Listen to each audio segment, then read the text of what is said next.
Vamos a dar inicio a nuestro estudio de hoy. Se titula Una visión general del tabernáculo. Recuerden que estamos viendo la santidad del varón y en la enseñanza anterior vimos que la definición de santidad es apartado para Dios, separado del mal, consagrado y ungido para el servicio del Señor. Bien, si hay algún elemento en el Antiguo Testamento que invoque más a la santidad, sin duda es este elemento, el tabernáculo. ¿Y por qué estudiar el tabernáculo? Bueno, nosotros recordamos en la enseñanza anterior que el libro de Levítico se dirige a asuntos de la responsabilidad de los sacerdotes,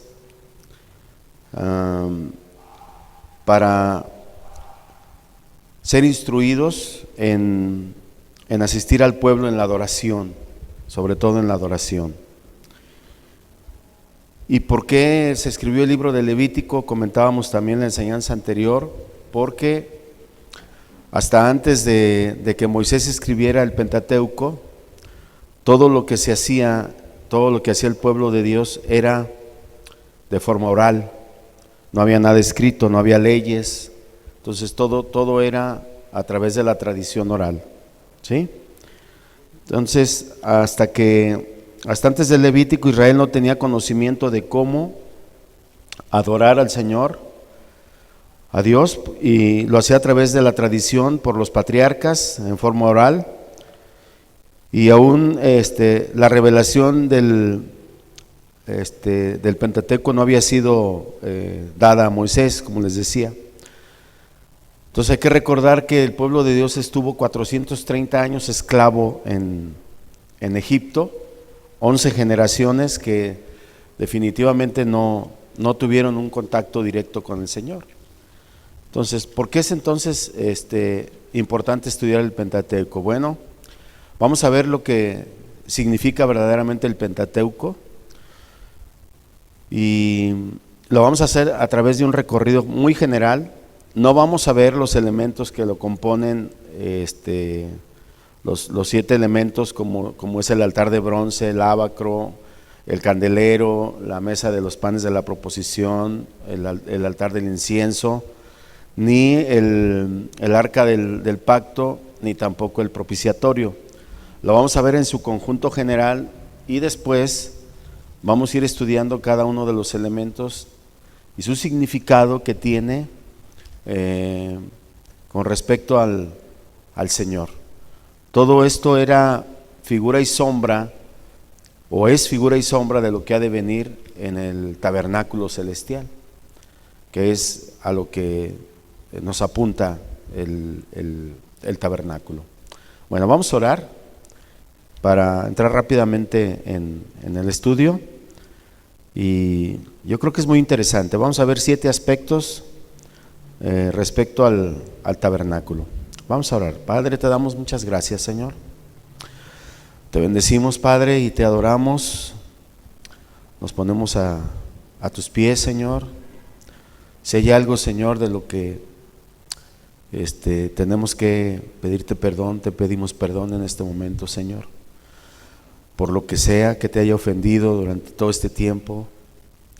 Antes de llegar aquí, Señor, queremos ponernos a cuentas para llegar, Señor, con un corazón sano, Señor, delante de tu presencia, para que seamos aceptados en tu casa, Señor, en tu presencia, Dios. Perdónanos, Señor, si hay algo en lo cual te hayamos ofendido, Señor. Y nos ponemos en tus manos y esperamos, Señor, que este estudio sea de edificación para cada uno de nosotros. Te doy gracias por el tiempo de mis hermanos que se han tomado para estar en este lugar y para escudriñar tu palabra, Señor. Muchas gracias, Señor. Enséñanos, edifícanos, Señor, a través de tu palabra, en el nombre de nuestro Señor Jesucristo. Amén. Ok.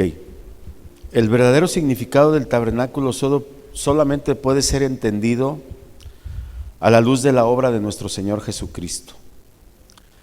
¿Por qué estudiarlo hoy?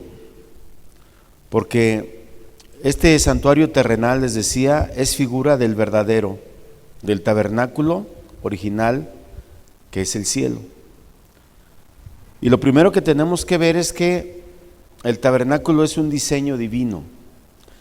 El tabernáculo de Dios en el desierto del Sinaí es la primera morada de Dios. Él la ordenó para manifestarse sobre la tierra. En Éxodo 25:8 dice: y harán un santuario para mí y habitaré en medio de ellos.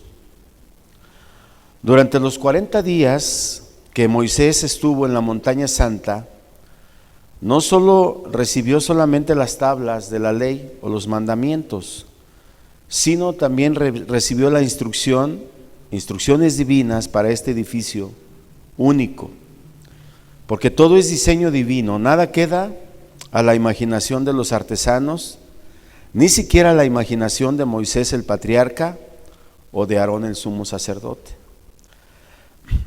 Dios el Todopoderoso testimonió su agrado con esta habitación y manifestó su presencia en la columna de nube brillante. Imagínense la impresión del pueblo judío cuando Dios se manifiesta su presencia en el recorrido de lo que fue el Éxodo. Imagínense escuchar los truenos, la voz de Dios. Dice que el pueblo tuvo miedo. Entonces, ¿por qué? Porque todas estas generaciones, 11 generaciones, no habían conocido del Señor de manera escrita, solamente de manera verbal. Entonces, cuando ellos claman al Señor por libertad, Dios manda a Moisés y Moisés acude al llamado del Señor, libera al pueblo y suceden toda una serie de acontecimientos que vimos en la enseñanza anterior, todos los milagros que sucedieron, y era la manifestación que todas estas generaciones no habían visto. Ellos solamente habían sido esclavos, habían aprendido a adorar ídolos, pero nunca habían visto la manifestación del Señor. Bueno, algunos datos. En 144 lugares de la Biblia se denomina a este edificio, al tabernáculo, como la tienda de reunión o la tienda del encuentro, lo que indica el deseo de Dios de tener comunión con el hombre. Y allí, en el tabernáculo, encontró su cumplimiento en el Antiguo Testamento, pero el cumplimiento pleno será o se hará realidad en el ungido del Señor, en nuestro Señor Jesucristo. Y ese es el punto a donde tendríamos que llegar en este breve estudio. Durante alrededor de 500 años se celebraron los servicios por medio de los sacerdotes de la familia de Aarón. El tabernáculo era la casa de Dios y por eso Él ordenó cómo tenía que ser hecha. Y Moisés, como siervo, obedeció. Y tenemos que decir que con el mismo cuidado Dios ordenó la construcción de su iglesia. Así como ordenó el tabernáculo y dio instrucciones precisas, así también el diseño de la iglesia obedece a instrucciones minuciosas y refleja que su voluntad, la voluntad de Dios, es irrevocable. Lo mismo que en la construcción de la iglesia y en el tabernáculo. Por lo tanto, las cosas que los hombres hagan o agreguen o desvirtúen en cuanto a la construcción de la iglesia no es aprobado por Dios, si se sale de la norma o de lo que Dios ordenó, ¿sí? El diseño y sus especificaciones fueron dadas a Moisés desde el cielo. Dios mismo fue el arquitecto y conoció la plenitud o la ayuda del Espíritu Santo, la concedió, a ciertos artífices que la llevaron a cabo. Dios les dio gracia especial. Ahora, no existe otro símbolo, como les decía, en las Escrituras que sea más rico en significado, más amplio en enseñanza sobre Cristo, que este edificio portátil, de diseño único y divino. Y todo él revela a nuestro Señor Jesucristo en su persona, en su sacrificio y en su sacerdocio. 3 ministerios: la persona de Jesús, su sacrificio y su ministerio. ¿Cuál era el propósito del tabernáculo? En la carta a los Hebreos se explica el significado simbólico del orden de la adoración en el tabernáculo y señala que aquello era figura y sombra de las cosas celestiales, lo que les decía al principio. Dios le dijo a Moisés: mira, haz todas estas cosas conforme al modelo que se te ha mostrado en el monte, dice Hebreos 8:5. Y el Nuevo Testamento revela el significado simbólico de la tienda de reunión y habla de cosas aún mayores en el plano celestial. Todo lo que el tabernáculo refleja y representa en el ministerio de nuestro Señor Jesucristo. Por ejemplo, era el lugar de la morada de Dios en medio de su pueblo, en medio de Israel. A través de las Escrituras hay un progreso en la manera en la que Dios se ha manifestado a sí mismo al hombre. Recuerden, el pueblo de Dios venía de un tiempo de esclavitud, de un desconocimiento absoluto del Dios verdadero, y durante esos 430 años solamente habían visto adorar ídolos. Por eso lo que veíamos en la enseñanza anterior, apenas los dejó Moisés 40 días que se tardó en el monte sagrado y ellos regresaron a la idolatría. ¿Se acuerdan que lo vimos en el becerro de oro? Entonces, Dios buscaba un lugar para manifestarse a su pueblo y lo hizo a través del tabernáculo. Pero a través de las Escrituras dice que hay un progreso en la manera en la que Dios se ha manifestado a sí mismo al hombre. Por ejemplo, Dios aparece caminando en el jardín del Edén en contacto con sus criaturas humanas que Él mismo había creado, con Adán y Eva. Luego Dios se manifiesta a sí mismo a Moisés en la zarza ardiendo, en Éxodo 3:4, y le da instrucciones acerca de la liberación de Israel con respecto a Egipto. Génesis 3:5 al 12. Y luego, en tercer lugar, una vez que los israelitas habían sido liberados de Egipto, Dios se reveló a sí mismo en el tabernáculo, lo que vamos a estudiar, en la columna de la nube y en una columna de fuego a través de toda la trayectoria del Éxodo. En cuarto lugar, una vez que Moisés hubo acabado el tabernáculo, tal como Dios lo había indicado, la gloria de Dios se apareció en la nube como Dios les había indicado. Entonces la gloria de Dios se aparece en la nube y entonces, dice, una nube cubrió el tabernáculo de reunión y la gloria de Jehová llenó el tabernáculo. Éxodo 40:34. Luego, más tarde, el movimiento de esta misma nube correspondía con la marcha de Israel en el desierto.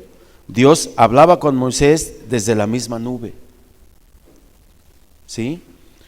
Eran las manifestaciones directas de Dios con Moisés y con el pueblo. Entonces, imagínense el temor de aquellas personas que no habían conocido a Dios durante generaciones y ahora veían su manifestación.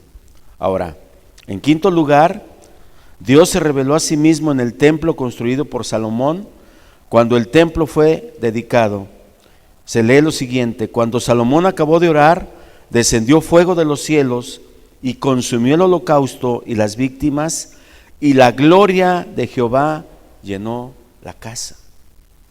Ahora, el templo de Salomón, con toda su majestuosidad, no era más que una copia del tabernáculo, solo que con otras dimensiones, pero era exactamente lo mismo. Eran los mismos lugares, ¿sí? Era un atrio, era una puerta de acceso, era el lugar santo y era el lugar santísimo, y los elementos eran los mismos, ¿sí? En sexto lugar, tuvo lugar el acontecimiento más maravilloso de todos en cuanto a la habitación divina, cuando Dios habitó entre nosotros en la persona de nuestro Señor Jesucristo, ¿sí? Dice Juan 1:14, y aquel verbo fue hecho carne y habitó entre nosotros. La palabra habitó, del griego esquinó, significa tienda, significa tabernáculo. Entonces dice literalmente que Dios puso su tabernáculo entre nosotros, a nuestro Señor Jesucristo. Amén. Ok. Segundo punto, el tabernáculo presenta una visión adelantada de la cruz y de las glorias de nuestro Señor Jesucristo que vendrían. Típicamente, el tabernáculo señalaba a Cristo en todas sus glorias y a la inmensidad de su obra. Es el mayor de todos los tipos de Cristo que se presenta en el Antiguo Testamento. Si nosotros queremos conocer de Cristo en el Antiguo Testamento, tenemos que voltear nuestra mirada y estudiar el tabernáculo. Amén. Porque incluso el conocer el tabernáculo nos va a ayudar a entender muchísimo el libro de Apocalipsis. Porque en el libro de Apocalipsis vemos a nuestro Señor Jesucristo ya en el tabernáculo celestial, caminando en el lugar santo y estando en el lugar del incienso, de las oraciones. ¿Sí? Entonces es bien importante entenderlo. Cuando el Señor Jesucristo terminó su obra en la tierra, Él ascendió al Padre y Él envió al Espíritu Santo para que habitase en cada uno de nosotros como creyentes. Así leemos en Juan 14:17 que Él mora con vosotros y estará en vosotros. ¿Sí? Eso dice la palabra. ¿Y cómo sucede esto? Hoy, cuando un pecador confía en Cristo como su Señor y Salvador personal, el Espíritu Santo le es dado como una garantía de todo cuanto Dios va a hacer en este hombre. Efesios 1:14. Y dice desde el versículo 13, habiendo creído en Jesús, fuimos sellados con el Espíritu Santo de la promesa, que es las arras de vuestra herencia, hasta la redención de la posesión adquirida para la alabanza de su gloria. Por lo tanto, el Espíritu mismo de Dios viene para morar en cada uno de nosotros como creyentes, en gran parte para asegurar y para preservar nuestra salvación eterna. Amén. El sello del que habla Pablo se refiere a una marca oficial o una identificación que se colocaba en las cartas, en contratos y en otros documentos importantes. Así, el documento quedaba bajo la autoridad auténtica y oficial de la persona cuya marca quedará impresa en el sello. Y hay 4 cosas que aseguran ese sello. O 4 verdades primordiales que se establecen por medio de ese sello. Una es seguridad, la otra es autenticidad, la otra es propiedad y la otra es autoridad. Todas estas características corresponden a nosotros cuando somos sellados a través del Espíritu Santo. De modo que el Espíritu Santo es dado por Dios como su juramento de la herencia futura del creyente para la gloria de Dios y para que nosotros alcancemos ese punto. De modo que a partir de nuestra conversión a Cristo ocurre otro hecho maravilloso. Debido a que el Espíritu Santo vive dentro de cada uno de nosotros, nuestro cuerpo humano pasa a ser templo del Espíritu Santo, pasa a ser un tabernáculo del Espíritu de Dios, morada de Dios. Y esta enseñanza es sorprendente y es tan cierta que el apóstol Pablo lo dice de manera inequívoca: no ignoren que vuestro cuerpo es templo del Espíritu Santo. Amén. Eso lo dice en 1 Corintios 6:19. Cuando Dios comenzó su obra de creación, tuvo en su mente el propósito de estar en medio de sus criaturas, en medio de nosotros. Proverbios 8:23 al 31 dice, entre otras cosas, de uno que habla, que es llamado la sabiduría, que existía antes de la creación, antes de que los montes fueran formados. Él estaba por siempre con Dios. Él era uno con Dios y en quien Dios se deleitaba. Pero además agrega: me regocijo en la parte habitable de la tierra y mis delicias son con los hijos de los hombres. ¿Ven el anhelo que Dios tenía de habitar entre su pueblo, entre nosotros? Quizá ninguno de nosotros llegue a valorarlo de esta manera. Parece que ahora a mucha gente no le importa, aunque nos digamos cristianos, tener una convivencia con el Señor, tener una comunión íntima con Él. Parece que ahora solamente vemos a Dios como un proveedor, como alguien que solamente se interesa en las cuestiones materiales, pero que al parecer están ausentes de la presencia del Señor, cuando debe de ser un anhelo. Entonces, esta enseñanza es inconfundible. Antes de que la creación existiera, el Hijo, la segunda persona de la Trinidad, se regocijaba en sus criaturas y su deseo era habitar con ellas, con nosotros. Entonces, tenemos que valorar eso. Juan nos dice: y aquel Verbo fue hecho carne y habitó entre nosotros, y vimos su gloria como del unigénito del Padre, lleno de gracia y de verdad. Hablando de nuestro Señor Jesucristo, Juan 1:14. Jesús mismo había dicho de sí mismo: destruyan este templo y en 3 días lo levantaré. ¿Se acuerdan? Juan 2:19.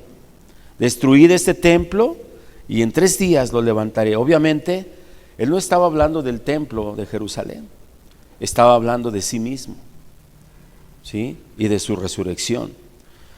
Con el Señor Jesucristo hemos llegado a la cumbre. Dios mismo ha venido. Finalmente Dios había encontrado un ser para habitar con el hombre. Y esto es lo que el tabernáculo tipificaba. Siendo el lugar de la morada de Dios sobre la tierra, el tabernáculo vino a ser un tipo de Cristo mismo, de nuestro Señor Jesucristo, como aquel ser en quien Dios habitó en medio de los hombres de manera corporal. Entonces, esto obviamente no lo vieron sus contemporáneos, no hubo discernimiento. Todos estos hombres que estuvieron esperando durante siglos y que conocían de la palabra, no tuvieron el discernimiento necesario para entender que Dios estaba habitando corporalmente en la persona de nuestro Señor Jesucristo, porque ellos esperaban otro tipo de Mesías.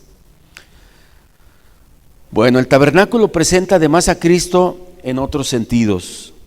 Casi todos los detalles del santuario apuntan en algún aspecto de su persona, ¿sí? O de su obra. Pero el hecho de que en Cristo Dios se nos ha acercado y se ha hecho hombre es un acontecimiento extraordinario y de primerísima magnitud, y debemos de valorarlo. Por eso debemos estudiar el tabernáculo. Alguien podría decir: oye, pero eso ya corresponde al Antiguo Testamento.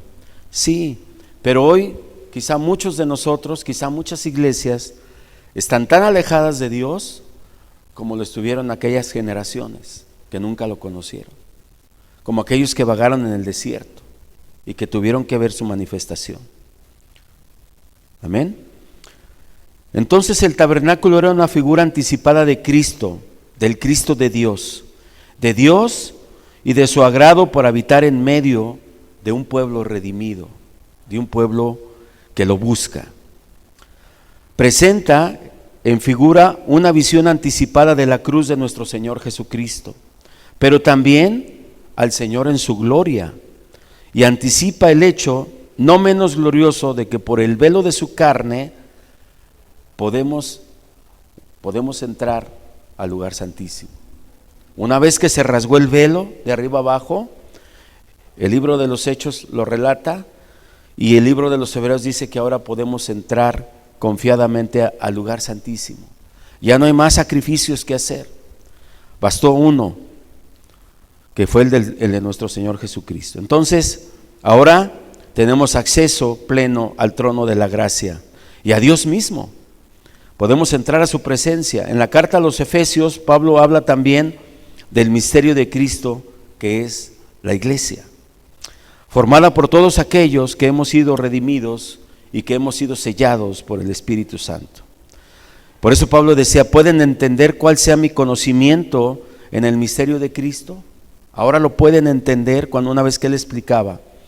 Entonces, de esta forma el tabernáculo permite al creyente de discernimiento espiritual indagar en su significado y penetrar más en los secretos del propósito de Dios para cada una de nuestras vidas. Todos los objetos, todos los muebles o todos los vasos del tabernáculo son indicativos de los atributos gloriosos del Señor Jesucristo. Esto lo vamos a ver en estudios posteriores. Por ejemplo, tendríamos que ver el asunto de la Pascua cuando veamos, entre otras cosas, el altar de los sacrificios, el altar de bronce, que era el primer elemento que se encontraba en el patio del tabernáculo, en el patio de los gentiles. Bueno, otra cosa que representa el tabernáculo es una lección sobre la santidad de Dios y sobre la pecaminosidad de cada uno de nosotros como hombres. Este es otro aspecto fundamental en el propósito de Dios al erigir el santuario del desierto. La santidad de Dios y la pecaminosidad del hombre se encuentran en extrema oposición. Y este es el gran conflicto entre nosotros y Dios. Dice la palabra de Dios que no hay nadie bueno, no hay ni uno solo. Todos estamos alejados de Dios. ¿Sí? Y en Gálatas 1:17 Pablo dice: el deseo de la carne es contra el espíritu y el del espíritu es contra la carne. Esa es nuestra naturaleza. Y estos dos se oponen entre sí para que no hagamos lo que quisierais, dice la palabra. El tabernáculo entonces enseña en figura cómo se resuelve este conflicto. El hombre puede acercarse a Dios, pero no de cualquier manera, porque nuestra carne no nos lo permite, nuestra naturaleza está caída. Entonces, no puede ser de cualquier manera, solo lo puede hacer a través del camino indicado por Él, por el Señor. No se admite ninguna excepción, ninguna. Como lo hicieron ellos al tardarse Moisés, volvieron a querer acudir a Dios a través de la idolatría. ¿Sí? No conocían otra manera. Ahora, esto es muy importante porque hoy mucha gente piensa que al fin y al cabo todas las religiones llevan a Dios, que todas las religiones son buenas. Eso es lo que se predica en muchos lugares. Y sin embargo se debe rechazar esta proposición porque es vaga, ya que no especifica que el propósito sea el acercarnos a Dios, pero principalmente debemos rechazarla porque la Biblia enseña precisamente todo lo opuesto. ¿Sí? Ella nos indica cómo debemos acercarnos a Dios. Hoy todas las religiones, excepto la cristiana, conforme al Nuevo Testamento, tiene por inspiración no a Dios, sino a Satanás. Y ni esas religiones proceden de Dios, ni ninguna de ellas conduce a Dios. Y podemos enumerarlas, a lo mejor nos llevaríamos mucho tiempo. Pero lo que tenemos que decir es que el camino indicado por Dios para que el hombre se le acerque no es la religiosidad, entendida como el esfuerzo del hombre para acercarse a Dios o a la divinidad mediante rituales, mediante ceremonias, mediante limosnas, mediante sacrificios que Dios no ha pedido ni quiere. El camino no es ese. Hay un solo camino establecido por Dios y es Cristo a través de la cruz. Es Cristo y su amor como está prefigurado en el tabernáculo, como está predicho en las profecías, como está confirmado por el mismo Señor y sus apóstoles. Hay un solo camino, Juan 14:6. Hay un solo mediador entre Dios y los hombres, 1 Timoteo 2:5. Hay un solo sacrificio que ha obtenido la eterna redención, Hebreos 9:12. Entonces, otro punto importante, el tabernáculo subraya la importancia de la doctrina bíblica sobre la sangre. La sangre. En el tabernáculo, había una puerta y había dos velos. La puerta del tabernáculo era la que daba acceso al atrio de los gentiles, donde inmediatamente se encontraba el altar de los sacrificios y después el lavacro. Y luego después estaba la tienda donde estaba el lugar santo y el lugar santísimo, ¿sí? Pero ahí no entraba todo el pueblo, ahí solamente entraban los sacerdotes al lugar santo, y una vez al año entraba el sumo sacerdote para el Yom Kippur en el lugar santísimo, donde estaba el arca del pacto y el propiciatorio. Entonces, pero es importante ahorita resaltar que había una puerta y había dos velos. Tres elementos que hablan de la exclusión del hombre. Se trata de la exclusión respecto al santuario, respecto a la presencia de Dios. Es decir, de lo lejos que el hombre debiera haberse mantenido de su Creador si no hubiera sido por los sacrificios. Ahora, después vamos a ver los 5 tipos de sacrificios diferentes y qué tienen que ver con nuestra realidad hoy. Entonces, el camino hacia Dios es el que presenta, o es el que se presenta en el tabernáculo. Es un camino a través del derramamiento de sangre de una víctima inocente. Ya vemos hacia dónde apunta ese sacrificio. Y este es un tipo de Cristo que derramó su sangre sobre la cruz. Así, nuestro Señor Jesucristo abrió el camino hacia Dios. Por lo tanto, el tabernáculo constituye una representación inconfundible del camino de acceso del pecador, de cada uno de nosotros, a Dios. Hay un solo camino hacia Dios, y ese camino está rodeado con sangre, la sangre de nuestro Señor Jesucristo. ¿Sí? Entonces, por su importancia, el tema de los sacrificios y de la doctrina sobre la sangre, lo vamos a ver y lo vamos a tratar más adelante en el altar de bronce, junto con el estudio de los 5 sacrificios que les decía, que se describen en Levítico, ya que la enseñanza sobre la sangre tiene que ser enfatizada. ¿Por qué? Porque el día de hoy no se predica mucho acerca de la sangre de nuestro Señor Jesucristo. Porque al enemigo le interesa que este sea un tema que pase desapercibido, incluso de su vocabulario en nuestra predicación. Y esto lo vamos a ver a través de esta doctrina del posmodernismo. Vamos a ver cómo esta filosofía nos habla de que todo es relativo y que la sangre de nuestro Señor Jesucristo también es relativa. Pero eso lo vamos a ver más adelante. Bien, un quinto aspecto, el tabernáculo era un lugar para la manifestación de Dios. Esto es bien importante y esto es bien enfático en el Antiguo Testamento.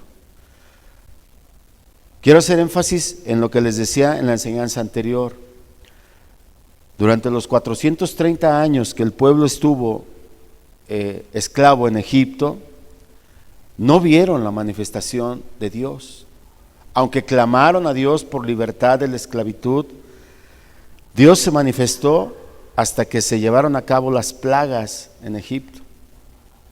¿Se acuerdan? Y la última plaga fue la matanza de los niños, de los primogénitos. Entonces, hasta ahí, esa última generación pudo ver la manifestación física a través de esos acontecimientos de Dios. Entonces, cuando Dios los libera y están en el desierto, Dios le da el diseño a Moisés para que él pueda manifestarse, que su presencia se manifieste al pueblo, ¿sí? Físicamente. Ok. En Números 7:89 dice que cuando entraba Moisés en el tabernáculo de reunión para hablar con Dios, oía la voz de Dios que le hablaba. Oía la voz de Dios que le hablaba. De modo que el tabernáculo era también el centro de las manifestaciones de Dios a su pueblo terrenal Israel. ¿Sí? Cuando Dios quería hablar, lo hacía a través del tabernáculo. La voz salía del propiciatorio, en medio de los 2 ángeles. Entonces, Dios se manifestó a sí mismo allí y proclamó su consejo, sus pensamientos por medio de Moisés. Éxodo 25:22 dice: y de allí me declararé a ti y hablaré contigo de sobre el propiciatorio de entre los dos querubines que están sobre el altar del testimonio. Todo lo que yo te mandare para los hijos de Israel, lo harás. Es importante.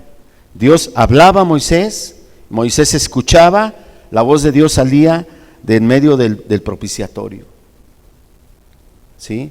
De entre los dos querubines. Ahora, ciertamente en el Antiguo Testamento Dios habló desde el tabernáculo y por su enseñanza típica continúa hablando hoy. Este es un tipo. Juan 14:6 dice: y yo rogaré al Padre, palabras de nuestro Señor Jesucristo, y os dará otro Consolador para que esté con vosotros para siempre. Esto es algo que normalmente no consideramos, que el consejo de Dios viene a través de su Espíritu, porque el Espíritu de Dios fue enviado por nuestro Señor Jesucristo. Entonces, si queremos hoy escuchar la voz de Dios, debemos invocar el Espíritu Santo y a través de su palabra inspirada. Estas palabras de Cristo parecen un eco de aquellas de Números 7:89, donde dice: yo hablaré de en medio de el arca y el propiciatorio. Ahora, ¿qué nos enseñan esas palabras?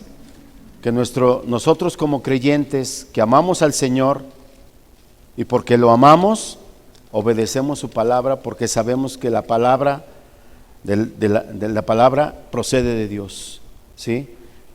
Y nosotros somos los destinatarios de esta palabra.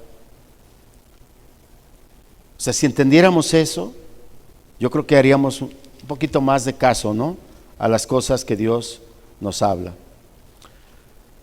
Hay algunas cosas importantes, ya casi terminamos, que nos indican los vasos, los elementos de cada del tabernáculo.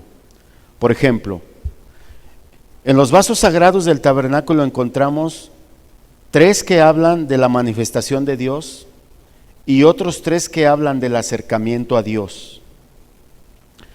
¿Cuáles son unos y cuáles son otros? En el primer sentido, como manifestación de Dios, tenemos el arca del pacto, tenemos el candelero de oro y tenemos la mesa con los panes de la proposición. Y cada uno despliega aspectos distintos de la gloria de nuestro Señor Jesucristo y ponen énfasis en que el tabernáculo es morada de Dios. En el segundo aspecto, como símbolos de acercamiento a Dios, de cómo nos podemos acercar a Dios para que Él manifieste su presencia, tenemos el altar de bronce, tenemos el lavacro y tenemos el altar de oro o el altar del incienso, que habla de las oraciones. Cada uno es un vaso para nuestro acercamiento a Dios y ponen énfasis en que el tabernáculo es un lugar de encuentro entre nosotros y Dios, o entre Dios y el hombre. Ahora, este evento no sucedía con regularidad, ya que habían estado esclavos. Ellos no había manera de acercarse a Dios antes del tabernáculo, ¿sí? Ahora esto sigue teniendo vigencia. ¿Qué nos indica, por ejemplo, el altar de bronce? El sacrificio, ahora ya no es un sacrificio de un animal, el sacrificio celestial que nosotros debemos hacer. ¿Qué significa el lavacro? El mantenernos limpios. Cuando el sacerdote entraba al lugar santo, antes de entrar, tenía que lavar sus manos y sus pies. Y eso mismo tenemos que hacer nosotros, antes de entrar a la presencia del Señor. ¿Y cómo podemos acercarnos a Dios? El altar del incienso implicaba las oraciones. Y eso mismo tenemos que hacer hoy. Es muy triste ver hoy que se hacen convocaciones para tiempos de oración, para estar en el altar del incienso, y no hacemos caso, no venimos, no acudimos, y no tenemos idea de lo que está sucediendo cuando nosotros oramos, del acercamiento que tenemos con Dios a través de la oración, a través del altar del incienso. Entonces sí tenemos que reflejar todas estas cosas que nos indica el tabernáculo y cada uno de sus elementos. Bien, el tabernáculo era un lugar también para la adoración. Para la nación de Israel el tabernáculo era el centro de adoración, y la adoración surge cuando nosotros como pecadores reconocemos la significación espiritual del sacerdocio de la cruz. Esto lo vamos a ver más adelante en el tema del altar de bronce. Pero anticipemos que en el Antiguo Testamento el lugar de adoración es ahora una persona. Así como lo era antes en el tabernáculo en el Antiguo Testamento, en el Nuevo Testamento ahora es la persona del propio Señor Jesucristo. Acercarnos a Él. Es en esa persona donde Dios y el hombre nos hemos encontrado. Cuando nosotros aceptamos al Señor Jesucristo como nuestro Señor y Salvador, implícitamente aceptamos a Dios Padre, lo reconocemos como tal. En el día de hoy no hay una iglesia que salve, como lo proclama a lo mejor el catolicismo. No hay una iglesia, sino una sola persona que salva. Jesús mismo lo dijo: yo soy el camino, la verdad y la vida, y nadie viene al Padre si no es por mí. Amén. Tampoco hay un templo sobre la tierra donde una persona debe entrar para acercarse a Dios, como quizá lo piensan algunos judíos cuando van al muro de los lamentos, que ellos piensan que están más cerca de Dios. La palabra dice: porque hemos sido hechos cercanos a Dios por la sangre de Cristo. Efesios 2:13. Hay un solo nombre que debemos invocar para ser salvos, y no hay ningún otro fundamento congregacional para el servicio y para la adoración que la invocación del nombre de nuestro Señor Jesucristo. Voy concluyendo. Mateo 18:20 dice: porque donde están 2 o 3 congregados en mi nombre, allí estoy yo en medio de ellos, hablando de la presencia y de la invocación de nuestro Señor Jesucristo. Bien, por último, el tabernáculo era un lugar para los sacrificios. Primero, mediante los sacrificios Dios estaba enseñando cómo su pueblo podía acercarse a Él. Los primeros adoradores que aparecen en la Biblia conocían el camino hacia la vida de Dios. Fíjense, y aún antes de que el tabernáculo fuera instituido. Por ejemplo, Abraham entendía que no podía acercarse al Señor excepto mediante sacrificios. La Pascua y las ofrendas enseñaban lo mismo, pero el tabernáculo fue la más amplia expresión de esa enseñanza, el símbolo más elaborado que otro precedente a cualquiera. Todo el sistema levítico y toda la vida del tabernáculo giraba alrededor de los sacrificios. Lo vamos a ver más adelante. Cada enseñanza sobre cada paso que debía darse para ofrecer sacrificios, según el sistema del Levítico, apuntaba a ofrecer una víctima inocente. ¿Sí? Ya saben hacia dónde apunta, ¿no? Esta víctima inocente, porque ella prefiguraba a nuestro Señor Jesucristo. Entonces, ¿cuál era la finalidad de los sacrificios? Acercarse a Dios, lograr el acceso a Dios, y el tabernáculo enseña que este acceso solo podía alcanzarse entrando con una ofrenda a través de la puerta para refugiarse por la fe en la sangre del sustituto, en la sangre del sacrificio. Más adelante vamos a ver cómo era el ritual y el proceso antes de degollar al cordero. Dice Hebreos que imponían las manos en la frente del animal sacrificado y oraban pidiendo perdón al Señor y empujaban al animal con fuerza, con la intención de prefigurar que los pecados que estaban confesando para perdón eran trasladados a la víctima, y la víctima pagaba el precio. La paga del pecado es muerte. Entonces, esa era de manera figurativa en la que se trasladaba el pecado hacia la víctima inocente. Eso mismo sucedió con nuestro Señor Jesucristo.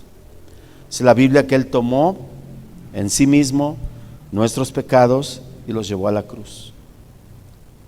Y al final de cuentas eso es el significado en sí del tabernáculo. Bien, para concluir, entre las cosas que debían quedar satisfechas en la cruz era el gran amor de Dios hacia el hombre y tenía que ser satisfecho. El santo deseo de Dios de rescatar al hombre tenía que ser atendido. Amén. La revelación que Dios ha dado de sí en el tabernáculo constituye el testimonio de su santidad incomparable y al mismo tiempo constituye un testimonio de su gracia. Dice la palabra de Dios en Efesios 2:4, pero Dios, que rico en misericordia por su gran amor con que nos amó, dice, nos ha dado a su Hijo. Bueno, voy a terminar con el contexto de esta lectura de Efesios 2:4.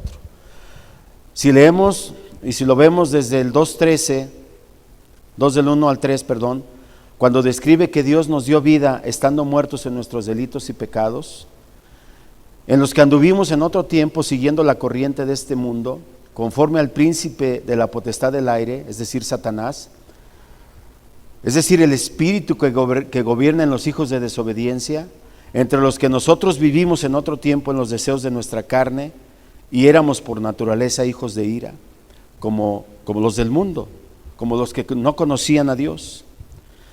Y entonces dice el versículo 4, pero Dios, que es rico en misericordia, por su gran amor con que nos amó, aun estando nosotros muertos en nuestros delitos y pecados, nos dio vida juntamente con Cristo, y por gracia somos salvos. El tabernáculo es un testimonio de la gracia de Dios, y es una descripción de esto que está diciendo Pablo. Bien, en la puerta exterior siempre abierta del tabernáculo y el fuego siempre ardiendo en el altar de los sacrificios, constituye un signo claro de la intención de Dios, donde Él estaba siempre dispuesto a recibir las ofrendas voluntarias de su pueblo, aparte de las que había indicado como obligatorias para ciertas horas del día. Y hoy, este mismo Dios todavía está anhelando que el hombre se vuelva a Él, que cada uno de nosotros acudamos a su presencia, que reconozcamos que cada uno de nosotros es pecador, que cada uno de nosotros está en falta y que siempre debemos acudir a la casa de Dios, al tabernáculo, a su presencia, sabiendo que Él nos escucha, sabiendo que Él siempre tiene las puertas abiertas para recibirnos, siempre y cuando nos acerquemos de corazón, con un corazón arrepentido, contrito y humillado. Amén. Ok, vamos a orar. Padre, te damos muchas gracias, Señor, por tu palabra. Gracias, Señor, porque a través de ella, Señor, podemos conocer el alto costo de nuestra salvación, Señor. Es muy alto el precio, Señor, que tú pagaste en la cruz del Calvario, con ese gran sacrificio, con tu propia sangre, Señor, esparcida en el Calvario, para redimirnos de nuestros pecados. Esta sangre derramada, Señor, sobre el altar, que cubría nuestras faltas, que cubría la ley. Este santo sacrificio, Señor, que nos ha librado, Señor, de la muerte, no solamente de la muerte física, sino de la muerte espiritual. Ahora entendemos, Señor, el alto precio que pagaste, tu propia vida, Señor, por cada uno de nosotros, lo cual no merecíamos, Señor, y de lo cual te damos muchas gracias, infinitas gracias, Señor. Y quizás ni siquiera lo alcancemos a dimensionar, Padre, pero esperemos que a través del estudio de tu palabra, Señor, de tu casa, de tu tabernáculo, donde tú te manifiestas, Señor, todos los días, podamos llegar a comprenderlo, Padre. Muchas gracias, Señor. Te pedimos que abras nuestro corazón, que nos des hambre de tu palabra, Señor, y que podamos escudriñar cada día más todos los misterios que tú tienes, Señor, para que podamos conocerte todos los días más y más, Padre. Muchas gracias, Señor. Gracias por mis hermanos, Señor, por su paciencia y por el tiempo que se han tomado para estar en este lugar, escudriñando de tu palabra. Gracias, Padre, en el nombre de Jesús. Amén y amén.